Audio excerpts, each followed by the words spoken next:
सांगतात ते ऐकून घेतो.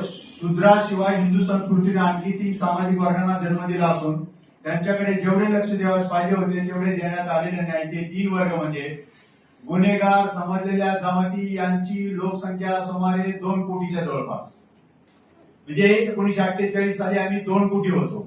त्याचबरोबर आदिवासी बांधव किती होते? आदिवासी जमाती यांची लोकसंख्या अंदाजे 1.5 कोटी आणि अस्पृश्य मानलेल्या जमातीची लोकसंख्या 5 कोटी. आता याच्यातून साधं गणित मांडतो. 1.5 कोटी असणाऱ्या आदिवासी समाजाला आताच आरक्षण किती टक्के आहे? आणि किती टक्के? आम्ही 2 कोटी आहोत. म्हणजे आमचं आरक्षण आज किती असायला पाहिजे होतं?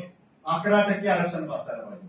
आमचा असा मुद्दा या निमित्तानं, जेव्हा 1991 ला भटक्या जमातीला 4% आरक्षण होतं, तेव्हा धनगर आणि वंजारी समाज बांधवाला जेव्हा ओबीसीतून भटक्यांमधलं आरक्षण घ्यायचं होतं, ते आरक्षणासाठी भटके झाले आणि त्यांना या लोकसंख्येच्या, बाबासाहेबांच्या ह्या आकड्याचा आधार घेऊन हे 2 कोटी आहेत समजून धनगर आणि वंजारी हे 11% मध्ये टाकलेले आहे.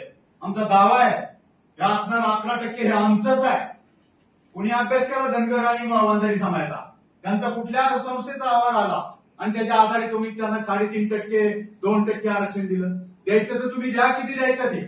पण आम्ही 2 कोटी असताना आम्हाला तुम्ही 4%वर ठेवलं आणि 1.5 कोटी असणाऱ्या आदिवासींना 60% आरक्षण मिळालेले. हा किती मोठा अन्याय आमच्या समाजावर. या संदर्भात कोण बोलणार? आणि म्हणून दस्तूर खुद्द बाबासाहेब बोलतायत आता आमच्या बरोबर.